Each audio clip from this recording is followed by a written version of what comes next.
On Amazon Prime Video, I rented Ford vs. Ferrari. This is from just last year. Came out about a few months back. Got the big Oscar push. This stars Christian Bale and Matt Damon. Matt Damon plays Carroll Shelby, a man who is 7 inches taller than the actor, and it goes noticeable. So Shelby had this struggling car operation, Shelby American. He was a former race car driver, sidelined after winning the 24 Hours of Le Mans because of a heart condition. Now manufacturing sports cars and having a tough time selling them, he also runs a racing team, and his chief driver is Ken Miles, played by Christian Bale. Ken Miles has a bad reputation of fighting and just being kind of tough to get along with. But he also has an overly supportive wife played by the Outlander chick. So Ford Motor Company's having some tough time with sales as well. And Lee Iacocca, one of their executives, has this pitch idea. Hey, we need to get into racing. We need to be cool. Why don't we buy Ferrari? They're on tough times.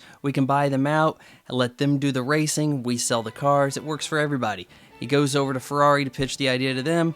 They don't like it at all, says some derogatory things about Americans, says that Henry Ford II is just some loser and fat, namely the fat part. So once fat shamed, Henry Ford II, they call him the Deuce, activates try-hard mode. He tells Lee Iacocca, hey, make sure that we get the best racing team we can get. And so Ford is able to fund Carroll Shelby's dream of building a race team. So in the 2.5 hours of the movie, a lot of it is going to be developing the GT40, a legendary race car. And you have some nice race car scenes, but I thought that the best racing in the movie was the first race at Willow Springs in the daytime with the kind of beater cars, those that were all dirty. There wasn't a lot of CGI. We didn't have to get the swoopy swoop shots. Because once they get to Le Mans, oh, we want to try hard with the swooping, and now everything has to look like a video game. Why does CGI smoke still look like ass? What it is it's a matter of them not being able to afford to hire a crew to work just to make a scene. And they just say, oh, it'll be so much easier if we just let the kids on the computers do all the work and pay them peanuts. Because they're not protected by a guild. You know what, this was a good movie. It's not amazing. I was very, very familiar with the story, having seen a couple documentaries, reading about it all the time in auto magazines, of which I have 2 subscriptions, so I wasn't really too keen to see how this was played out.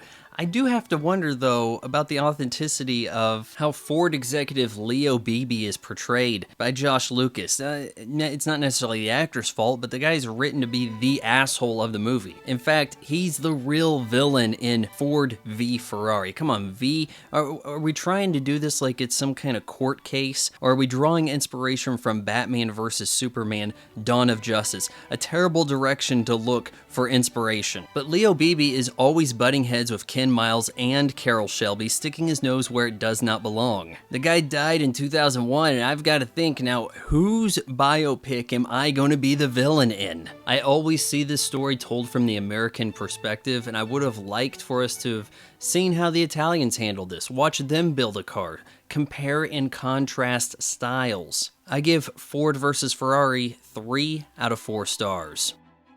So we're at the part of the video where I have to beg you to hit the subscribe button and ring that bell, because subscribe doesn't really account to anything other than YouTube might someday send me a plaque.